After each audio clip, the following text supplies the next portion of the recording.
Welcome to our discussion of Hagadah highlights. We're going to share some interesting thoughts on the Hagadah. Thanks to everyone for joining us. So I'll go through the Hagadah, different sections of the Hagadah. Can't go through everything, but we'll go through a lot of highlights from more or less the beginning to more or less toward the ends of the Magid. And I'll share some thoughts, particularly from several commentators, which we'll see in a moment. So the first point I wanted to make is, we talked about this with the sisterhood. How do we start the Magid?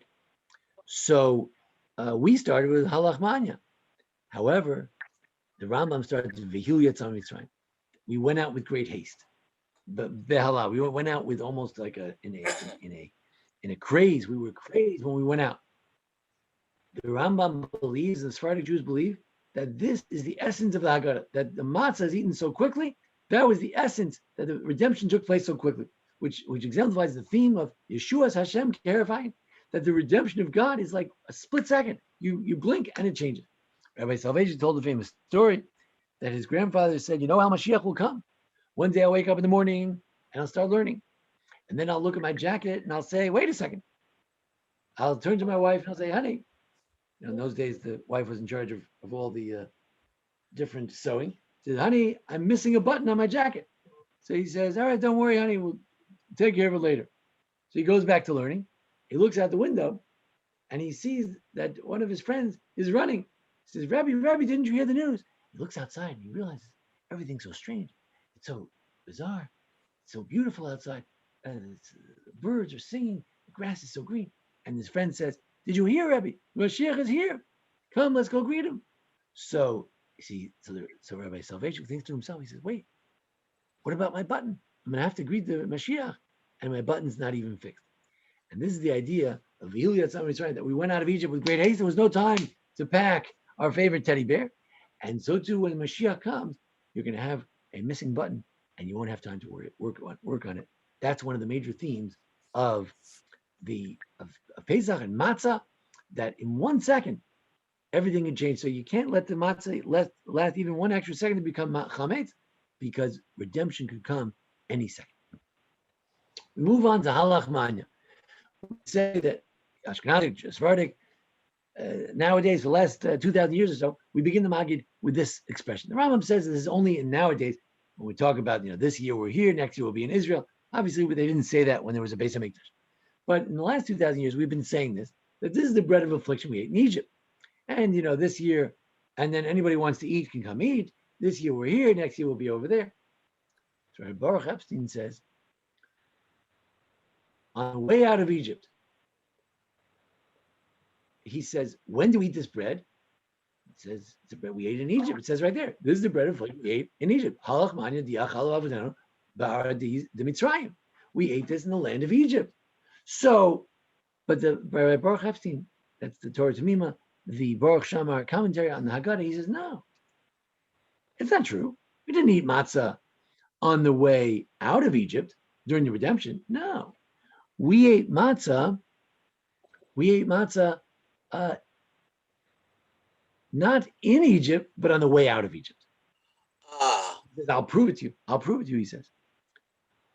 In Egypt, we remember how the Jews, they may be not nice to say this, but they're not lying.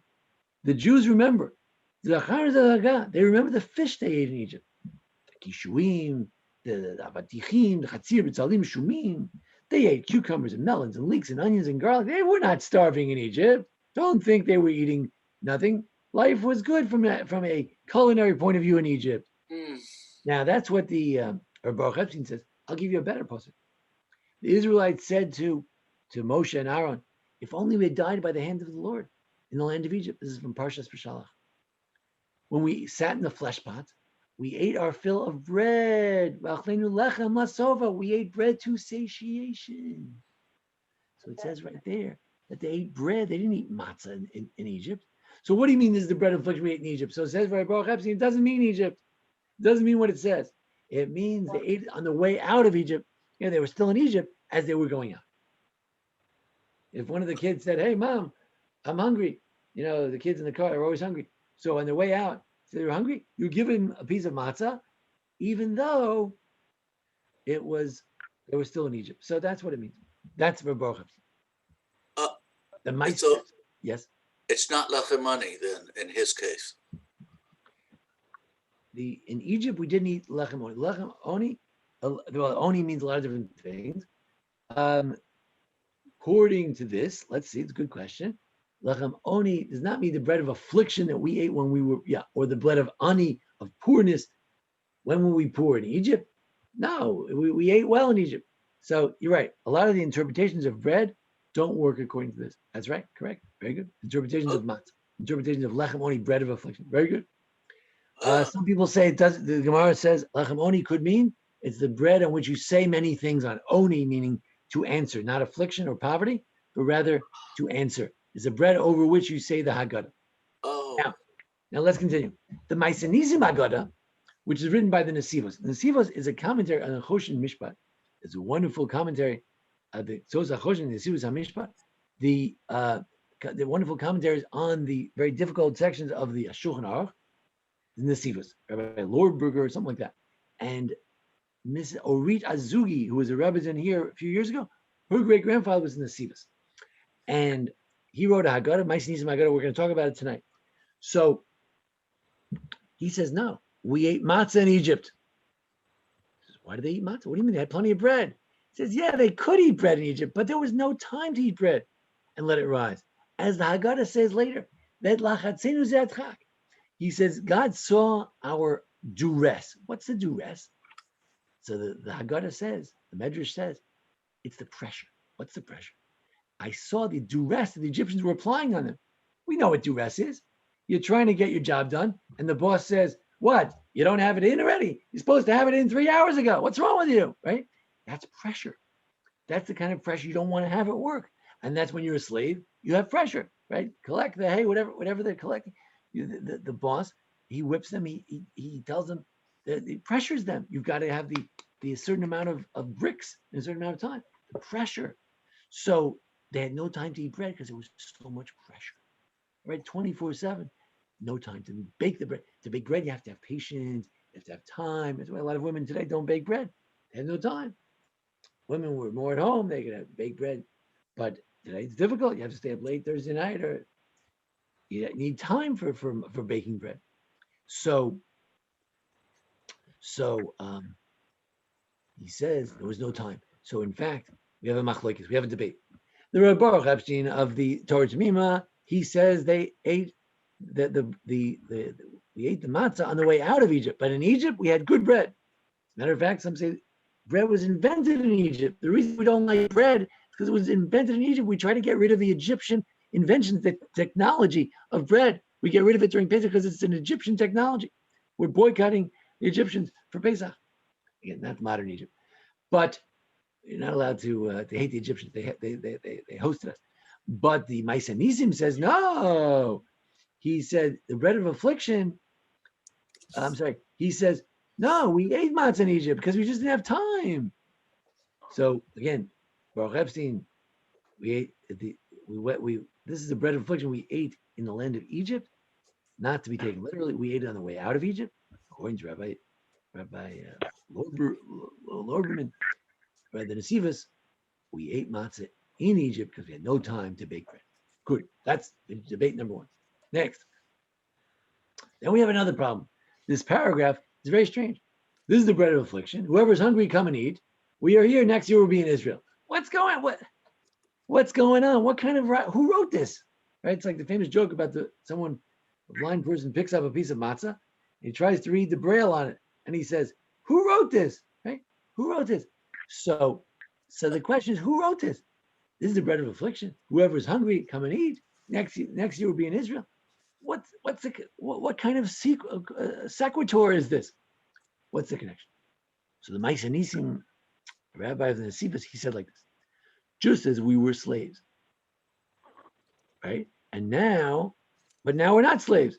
Today, anybody who's hungry can come and eat. I got so much money, so much food in my pantry, in my refrigerator. Anybody who wants to come and eat can eat. So things have changed. Things have improved. So too now, we're here now, but next year will be a great joy. So again, what's the connection? This is the bread of affliction. Now we're eating bread of affliction. But that was in the olden days. But now anybody who's hungry can eat. Just same thing. Now we're here. in Memphis or in Poland, God forbid in Germany, but next year will be in Israel. Either because we deserve it, or in order to make his name great, not be desecrated.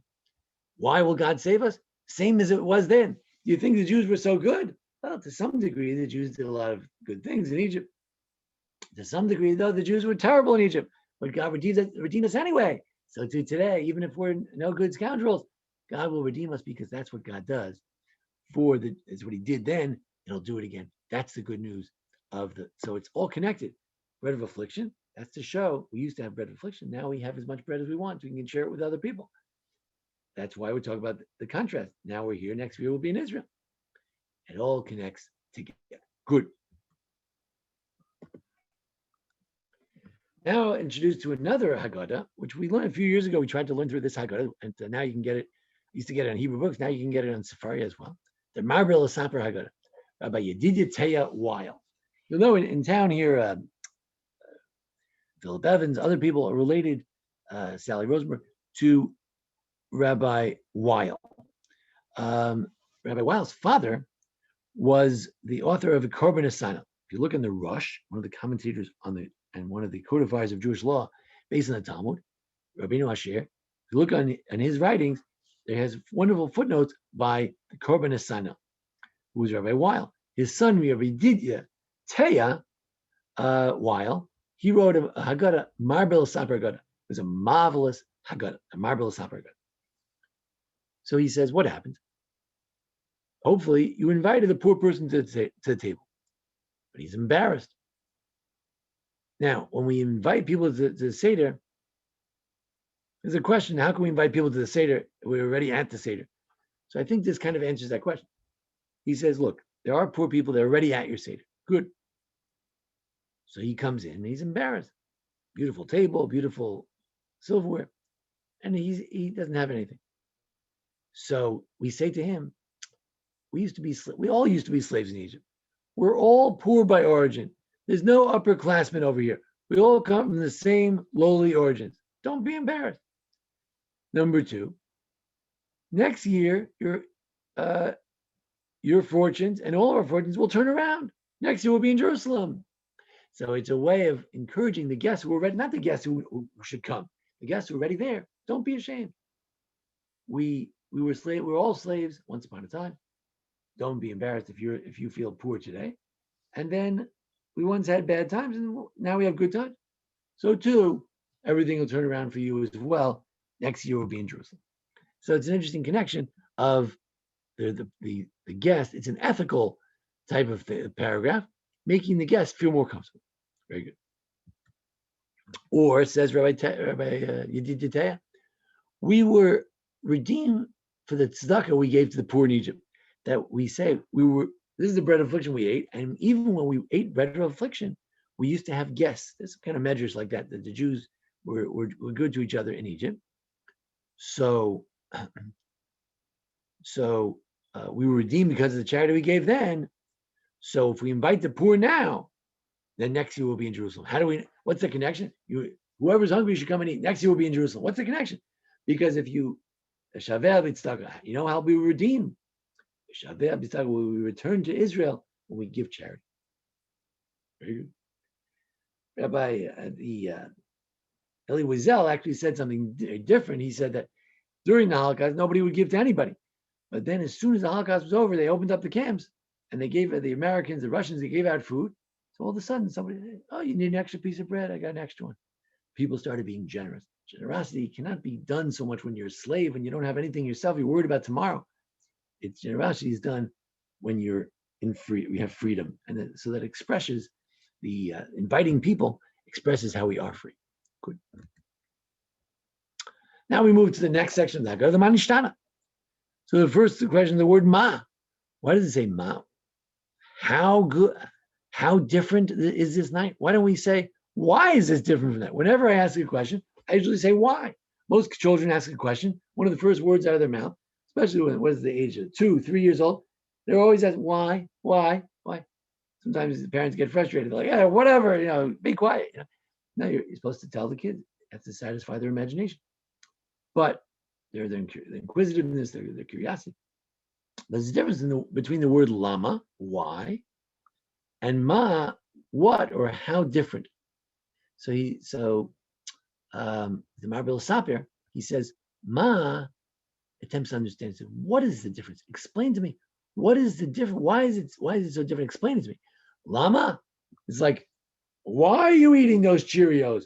Why are you eating those raspberries? I didn't tell you could eat them. Why is a challenge? Why are you doing it? Right?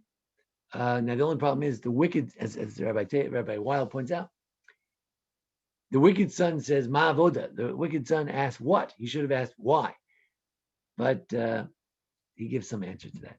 Okay. Now we talk about the content of the 4 questions. Well, why is there no question about the 4 cups? Why don't we say, usually we have kiddush, and maybe some people very religious that will make a blessing over the benching. So that 2 cups. Why do we have 4 cups? What's going on here? Are we becoming lushes over here? What's going on? So Maisinism Hagadah says, look, we want to keep a balance over here. We got 2 Torah laws, matzah and maror. True, maror today is only rabbinic, but it used to be a Torah law. Now there's no temple, maror is rabbinic, but it used to be a Torah law. The 2 rabbinic laws, the leaning and the dipping, sort of rabbinic institutions that you should lean, that you should dip. So we got 2 and 2. You can't have a breaking of the equality of either side. That's why we don't mention the 4 cups. I would say that if you look at the timing, the child can see there's a Paschal lamb on the table. Child can see, so they used to have a question about that. You can see people reclining when they drink the first cup. You can see we have different things to dip. We have maror, we have celery. But the cups he can't see. There's only 1 cup. You only poured 1 cup, and then you just poured the 2nd cup. So you can't ask why there are 4 cups. He does ask why there's a 2nd cup. That's what the Mishnah says. Chana ben Shoel.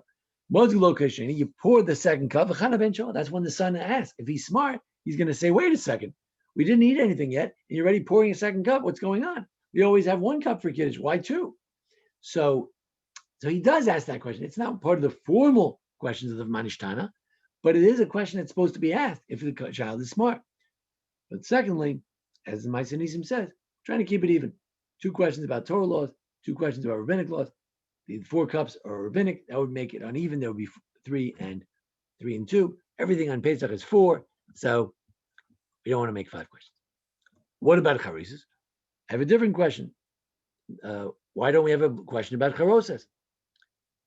So you could answer that it only lists things we eat. So he said, what do you mean? I eat the charosas, it's delicious. He says, no, charosas is for dipping. And according to Rambam, he has a novel idea. Rambam says, you know what the purpose of charosas is? You bring it to the table. So, well, what do you do with it? He says, no, you just bring it. So bring it. What do you with it? So he says, yes. It's a mitzvah to look at it and say, oh, look at that. It just looks like the mortar we used to have in the desert, when we worked in Egypt, the mortar. So it's something to look at. But we only ask questions about things we eat. The child is interested in the foods. So he asks about the matzah. He asks about the maror, which we eat. He asks about the dipping, which is eating, even though you dip, right? And then he asks about the leaning, which is part of they used to ask, why do we have roasted meat? But today we ask about the leaning. But anyway, another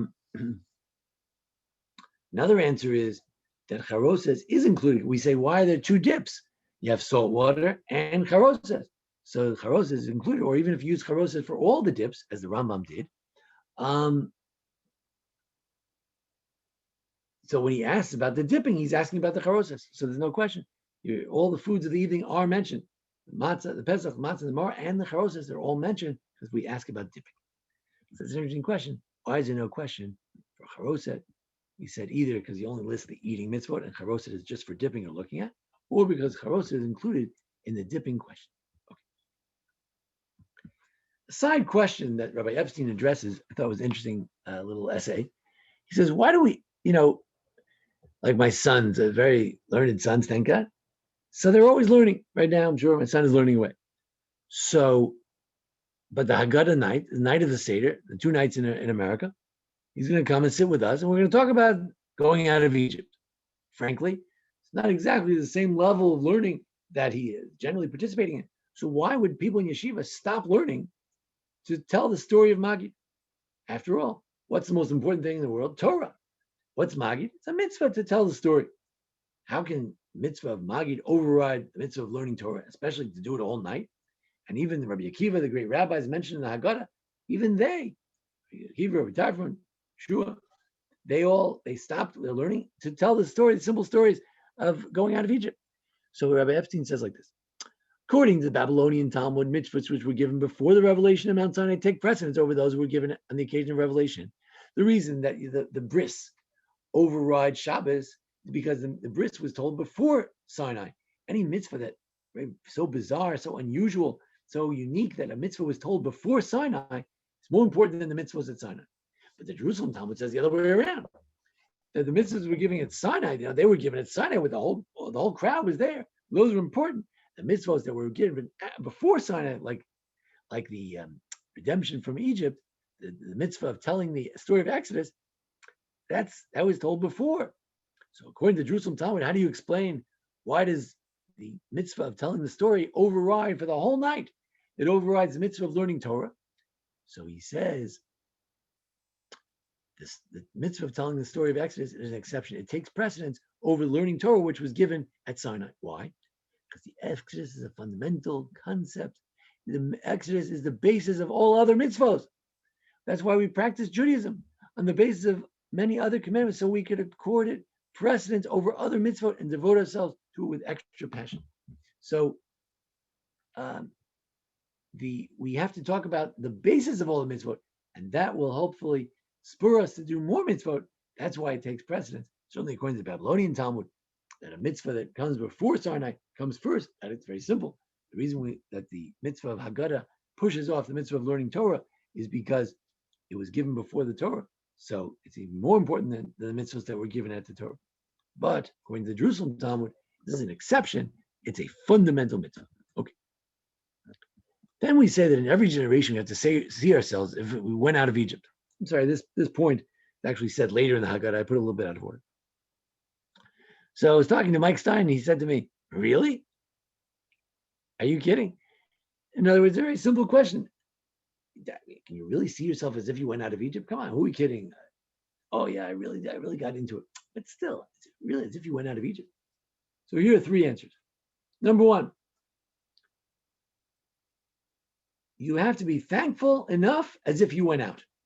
When you say the Hallel, if you feel like the Jews went out 2,000 years ago, what did you do? 3,000.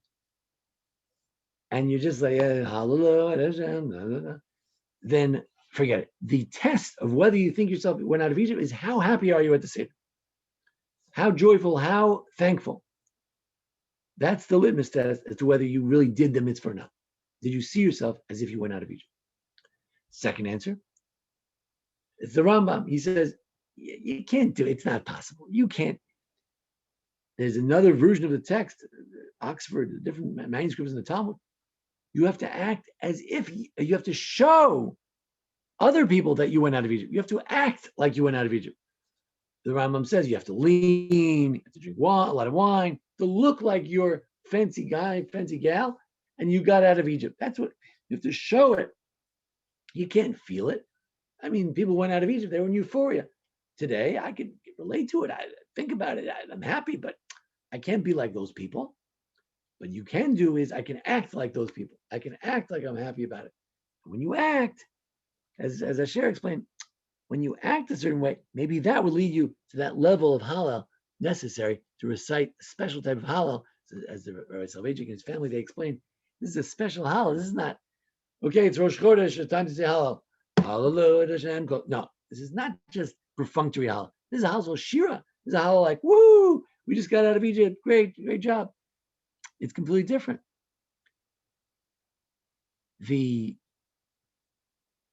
So that's the second answer. First answer, the notion that you have to see yourself as if you went out of Egypt expresses itself. It's limited to the idea you have to feel thankful enough to say Hallel properly. Second idea, you have to show as if you went out. When you show it, maybe you'll feel it, and then you'll express Hallel properly, like number one. It'll lead to A. Third answer, Nesivos. we mentioned the Ma'aseh Nisim Hagadah, written by the author of the Nesivos, a famous commentary, very deep commentary on Jewish law. So he says you have to remember that you're still chosen. This, to me, is my main teaching that I want to teach this year. That what? We think we're trying to remember a historical event. So we say, how can I remember the historical event as if I went out of Egypt? I didn't go out of Egypt. Who are we kidding? So he says, no, it's not a historical event that Jews went out of Egypt. Fact, Jews went out of Egypt. Do you believe that? Okay, I do. Do you feel as if you did it? Okay, if you say so, I do. No, that's not the point.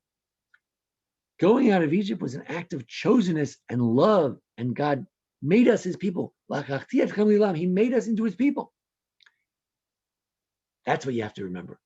If you feel like you were chosen, then you fulfill the mitzvah to see yourself as if you were taken out of Egypt by God who is choosing you. Do you feel chosen? Do you feel like the chosen frozen? Do you feel like a chosen people? That's the question. Do you feel special for being Jewish? Do you feel proud of being Jewish? That is the question, according to the Nesivos. A nuanced, new idea of what it means to remember, as to consider yourself as if you went out of Egypt. 3 interpretations. We go on to the Magid. So, to what extent do we have to go to have to go into slavery? In other words, we just said that you have to see yourself as if you went out of Egypt, but to what extent do you have to also see yourself as if you were a slave? Right? I was talking to Tom. He said, "Well, you can't see yourself as if you went out if you didn't experience a little bit of being in, right? Before you go out, you got to be in. So you got to feel as if you're a slave, and then you got to feel as." But is that true? Do we make ourselves feel like a slave? Is there an obligation? Everyone has to feel like they were slaves. Then you have to feel like you're not a slave. It's a process. So this is an interesting question. In the Talmud, some say the charosa is to remember the mortar, the straw. But some people say it's to remember the miracle of the childbirth in Egypt. We do both, but it was originally a debate that some people say charosa is to remember the mortar. Part of the obligation is to see the mortar, to visualize the slavery in Egypt, the mortar in Egypt. Some say, no, to remember the childbirth in Egypt. We only want to remember how we got out of Egypt, how the women dared to have children in Egypt, and that in their merit we went out of Egypt. We want to remember about getting out. There's no obligation to remember that we were there. The Nesivo says, the Ma'aseh Nisim Hagadah says, there is no mitzvah to consider yourself as if you were in Egypt. But everyone should try to remember that they were in Egypt. We're not trying to become Egyptologists and remember Egypt. What are you talking about? And I want to add something else. The Gemara says, we learned in Daf Yomi the other day, there was one rabbi in the Talmud who thought that for the first 2 cups, when you drink the cup, you don't have to lean on your side. Usually you lean on your left side. He says the first 2 cups, you don't have to. You know why? Because you're still saying Avadinu Ma'inu. You're still saying we were slaves. If you're still in the middle of reciting the Magid consists of remembering we used to worship idols, we used to be slaves, we were slaves for 400 years, Laban tried to destroy everybody. We're still talking about that stuff. So don't forget, what do you mean? What do you mean the Asivos? There's no mitzvah to consider yourself as if you were in Egypt. Number one, the charoset reminds us of the mortar. Number 2, the straw, the cinnamon, the sticks in the charoset remind us of the slavery and the straw that they wouldn't give us, and we had to collect ourselves and run around and find it, the pressure. And number 3, when we say the Magid, we tell the story, the Talmud insists that we begin in Egypt. We begin either with slavery or with idolatry or with Laban. We have to say something bad. So there is some obligation. Not only that, but you can't even act free. You said you have to act free? No, says one rabbi in the Talmud, don't act free yet. You're not free yet. You're not free till the later cups. During the beginning cups, you're still slave. So is there an obligation to see yourself as if you were in slavery? And the Nesivos Solomon says no. The Nesivos Mishpat, the Ma'aseh Nisim Hagadah says no. You don't have to see yourself as if you were in Egypt. I think there are many indications that you do have to see yourself as if you were in Egypt as well. Then the Magid, the Hagadah goes on. At first, we were idol worshippers. Terach was the father of Abraham, and we worshipped other gods. And then eventually we went down to Egypt. And then we got out of Egypt. So the Baruch Shama, Rabbi Baruch Epstein, the Torah to me, he says, why do we need to get into this? Why do we need to talk about this? We were idol worshippers. We have to discuss this. We have to remind people of this. That's like one person sitting at the table and says, By the way, you remember your Aunt Matilda committed suicide.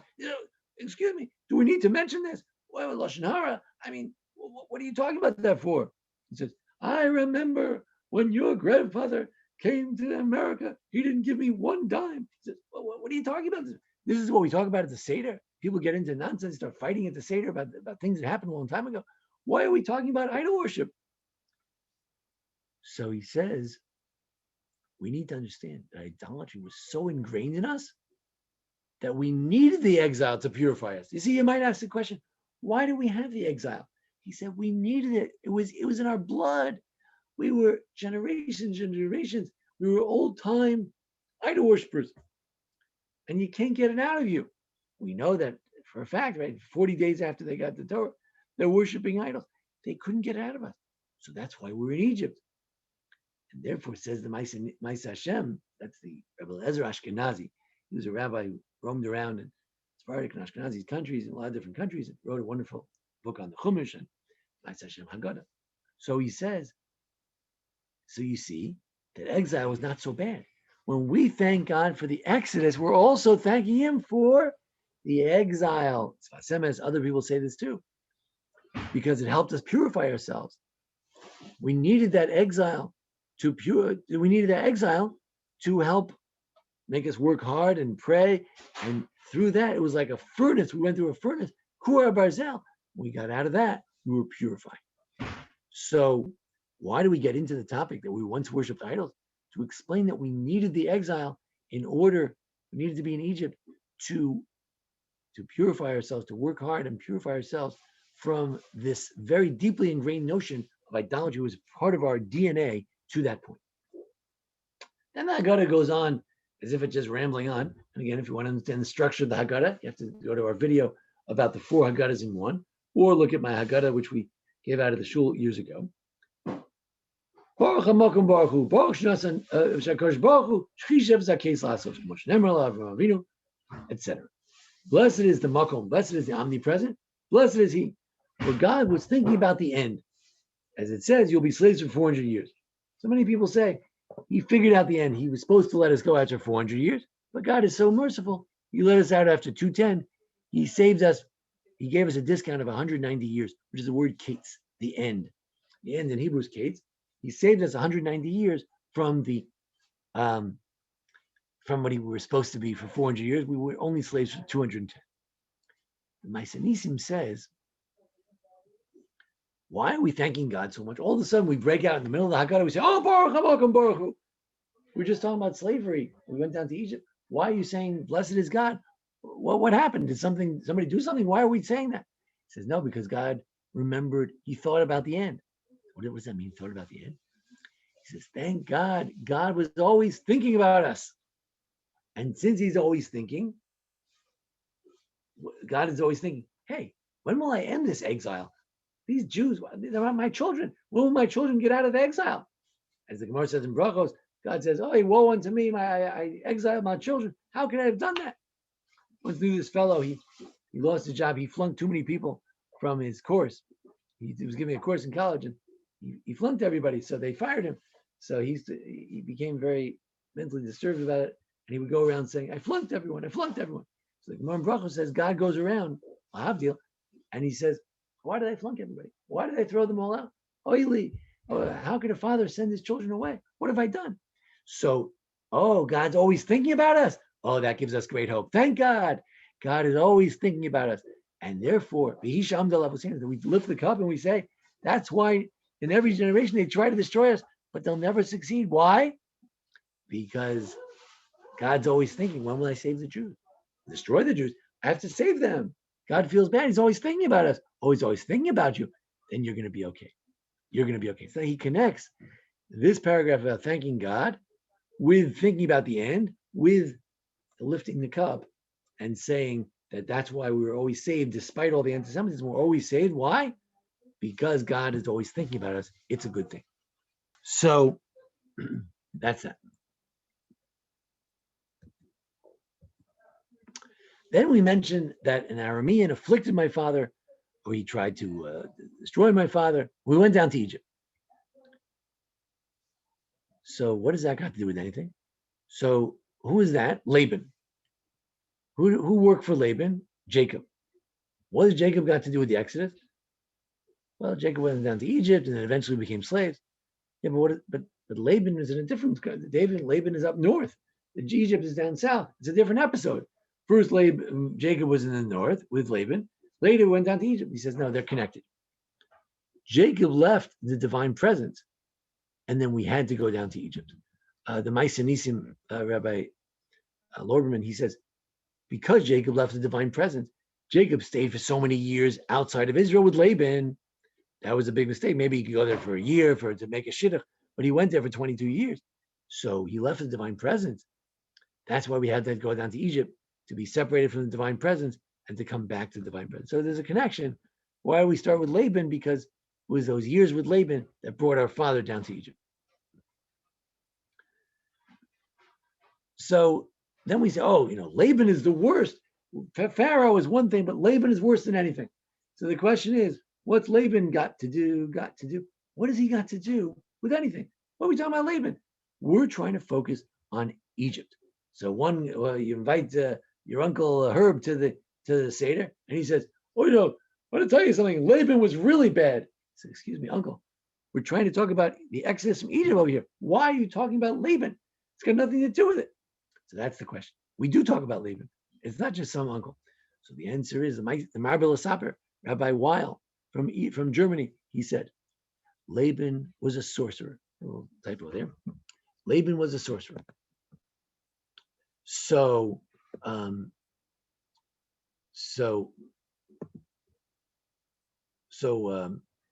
what does that got to do with it? So he says his descendant was also a sorcerer, Bilam.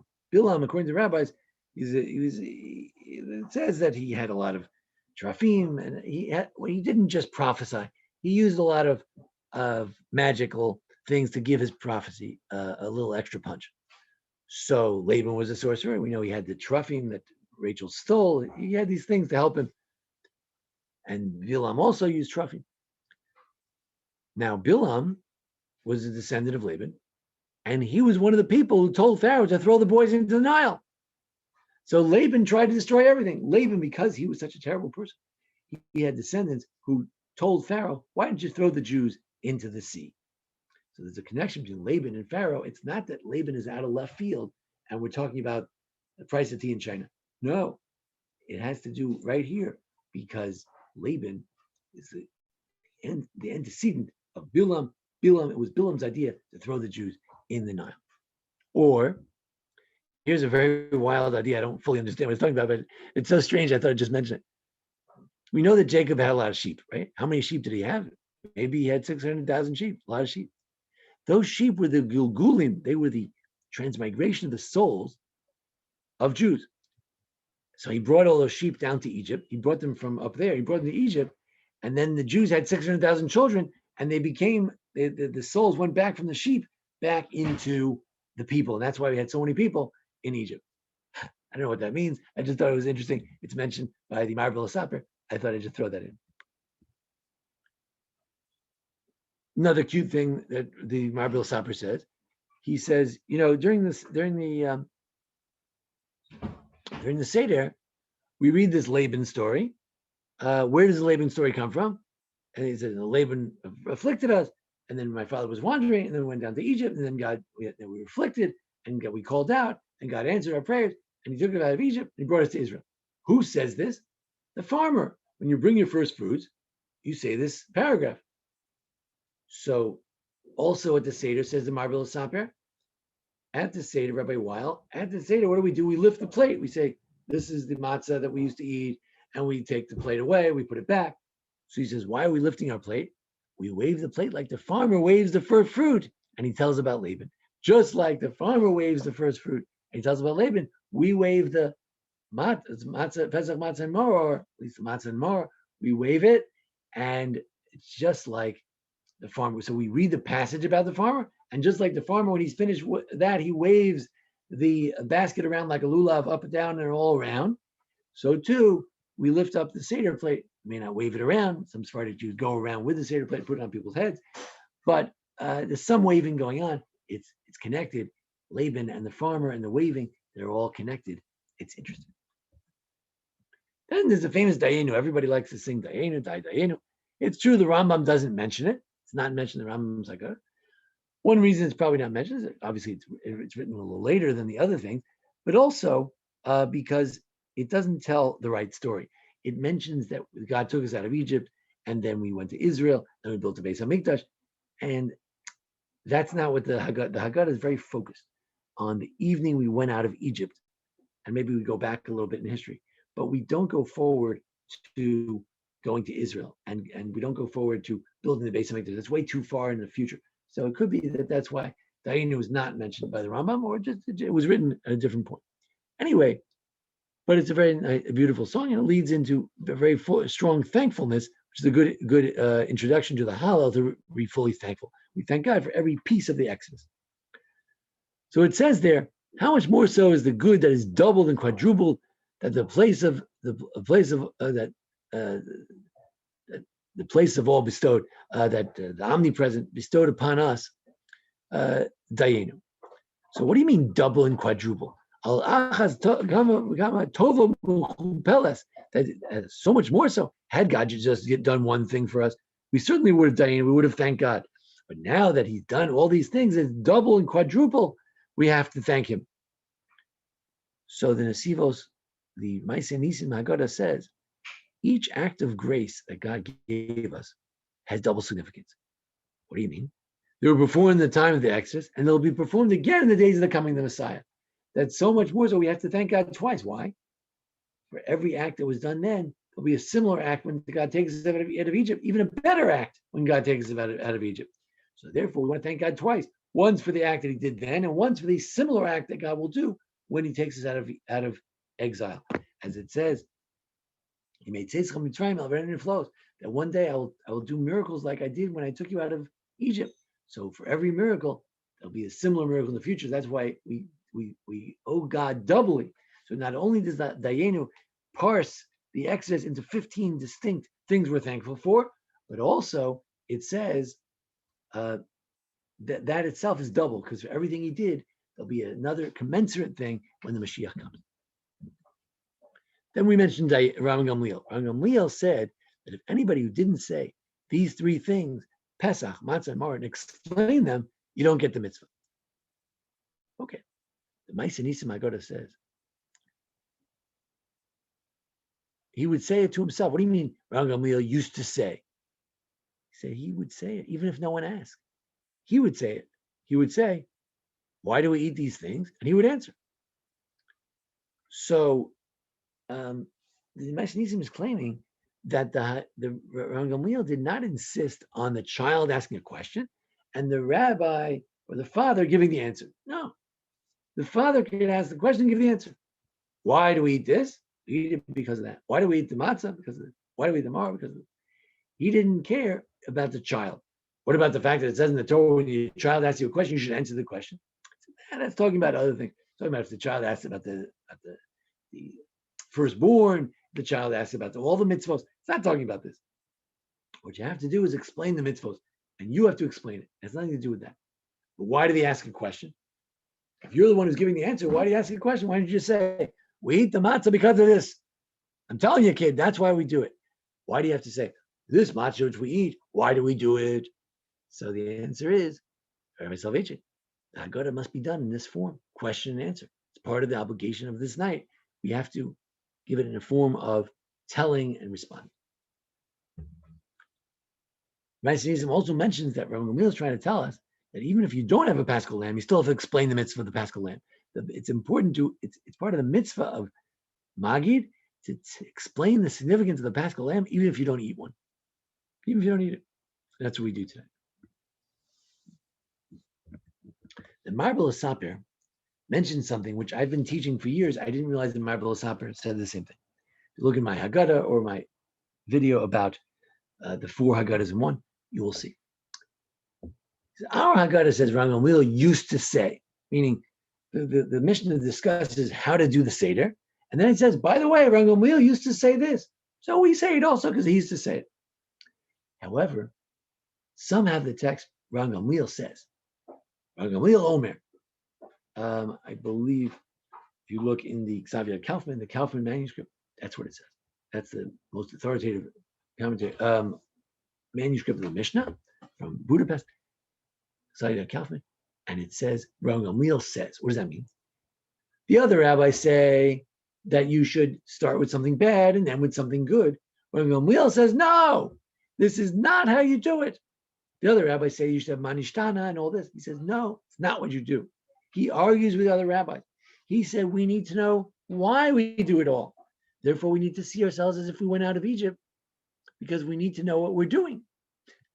Maybe he argues on the idea of this, that the sons ask questions, as I explained. Those are about other things. Those are about the child asks about mitzvahs in general. The child asks about the firstborn. But really, you have to ask and say things to the children. It's a different way to do Magid. Rabbi Gamliel disagrees with the whole Hagadah. He says, throw it out, start over here. Or the rabbis say, tell the story. And Rabbi Gamliel says, no, don't have to tell the story. Explain the mitzvahs we do. Now, the mitzvahs are connected to the story, but the main thing is to explain the mitzvahs. That's the mitzvah. That's for the mitzvah of this night. So Rabbi Gamliel is not just an addendum to the Seder. It's a different version of the Haggadah, completely different version. Take two. Rabbi Gamliel says, you're doing it all wrong. Pick up the three things that we eat and explain them. Nowadays, we can't pick up the Paschal Lamb. There's no Paschal Lamb. We just point to the, we just allude to the different cooked items at the table, which remind us of the Paschal Lamb, but we don't actually point or we don't actually lift it up. But we do lift up the matzah and the maror, and we explain. Now, the Marbel Saper, Rabbi Weil says, why is it a mitzvah to see ourselves as if we went out? He says, well, matzah is still a Torah law, but not more. So it's all about remembering the slavery. I'm sorry, it's not about remembering slavery. Again, back to this point that the Ma'aseh Nisim said is, I guess Marbel Saper said the same thing, that I'll prove to you that the Haggadah is not about slavery. Why? Because there used to be two mitzvahs, three mitzvahs, the Pesach, Matzah, and Maror. Which one is still a Torah law? Well, we're supposed to bring the Paschal Lamb, but we can't. There's no temple. All right. What about Matzah? Yeah, Matzah is still a mitzvah. What about Maror? Maror is a rabbinic mitzvah. According to the Talmud, most rabbis, Maror is a rabbinic mitzvah. Oh, so what does that mean? The Maror, which is about bitterness, which is about the slavery, it's not a law. We don't have to. See, you can skip it. It's only rabbinic law. So we see that nowadays, the only thing that's left is to remember that we went out of Egypt, the matzah, not to remember that we were slaves in Egypt. Again, assuming the matzah represents freedom, as opposed to the idea that matzah represents Egypt, which we talked about at the beginning. So the night of Pesach is about remembering that the Exodus led to Israel and the Holy Temple and redemption.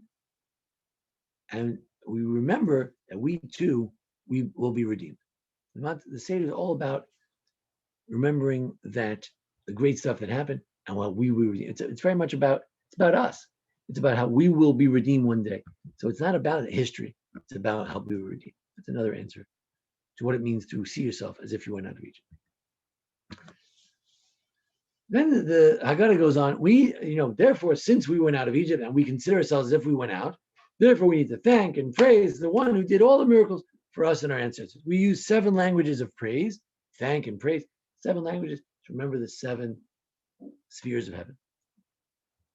Now, who do we thank? What do we thank God for?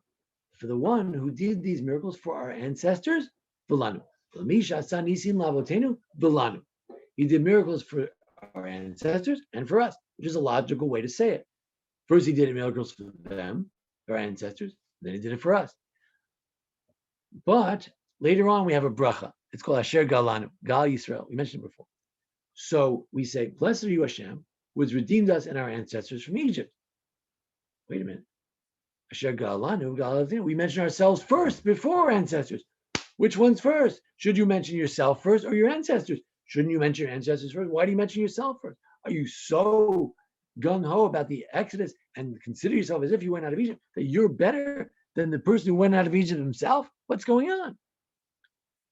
So the Ma'aseh Nisim Haggadah explains, when you're praising God, right? You say, oh, therefore we need to thank God for all the miracles that he did for our ancestors and for us.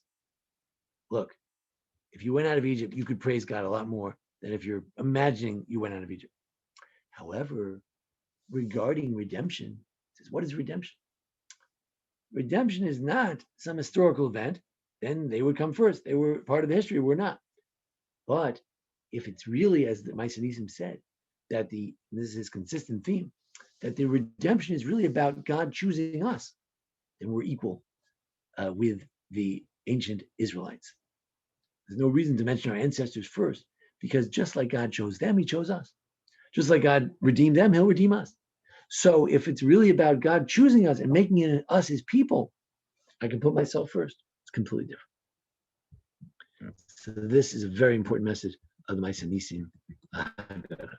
And we'll end on that according to the Mycenaean, what is the whole Seder all about? I would say two things. Number one, it's about the idea that God did not take us out of Egypt. That's a historical fact. That's like saying somebody won a war in 1823. It's history. What we're commemorating at the Seder is that God was so close to us that he took Goy care of God. He took one nation out of another, and he chose us. And we say on the holidays that God chose us from all the nations. When did he choose us? When did he say, you're my people? Well, you could say when he chose Abraham. You could say when we got the Torah, or you could say, no, when we went out of Egypt, that's when God says, Egyptians, go that way. Jews, come this way, you're going to be my people. One of the four languages of redemption, I took you as my people. And that's something permanent. There's no difference between a Jew who lived 3,000 years ago that he took him as a people, or me, Joel Finkelstein, right now, 2021, God took me as his people. And therefore, I can say who redeemed us and our ancestors. I'm on the same level of my ancestors, because Exodus is not about history. It's about a fact that's true right now, which is that we have been chosen and we have been loved by God. So that concludes our formal presentation. Just to review, we discussed lots of different highlights. We talked about the theme of going out quickly. We talked about the bread of affliction that we ate in Egypt. Do we actually eat it on the way out of Egypt or in Egypt? We talked about the connection of the bread of affliction, and all those who are hungry should eat, and next year will be in Jerusalem. Are we saying that our fortunes have changed? So too, our fortunes will change in the future. Are we trying to make the poor man more comfortable? Are we saying that through tzedakah will be redeemed next year? Right? Talked about the difference between ma and lama. We asked why was there no question for the 4 cups. We asked why was there no question for charoset. We asked how we could stop learning Torah, which is the most important mitzvah, for Magid, for telling this story. We gave an answer. We gave 3 approaches to what it means to see yourself as if you went out of Egypt. We asked whether you also have to see yourself as if you were in slavery. Talked about that. And then we asked, why do we have to go back to how we worshiped idols? And how it was very important to mention that specifically. We said, why do we suddenly thank God for thinking about us?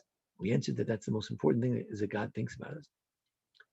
And we talked about Laban and his connection to the story of Egypt. We talked about the connection of the farmer and the waving of the plate. Talked about Dayenu, that every miracle then is also going to be a miracle in the future. It's a double miracle. Talked about Gamliel, who used to say the question and the answer, and that he may have a totally different approach than the other rabbis. We said that that we proved from the fact that matzah is the only surviving mitzvah from all the original mitzvahs. We proved that it's really, Seder is really all about remembering the Exodus, not so much the slavery. And finally, we said that in thanking God, maybe our ancestors thank God greater, but in thinking about the redemption, we are just as redeemed, because redemption means that God chose you.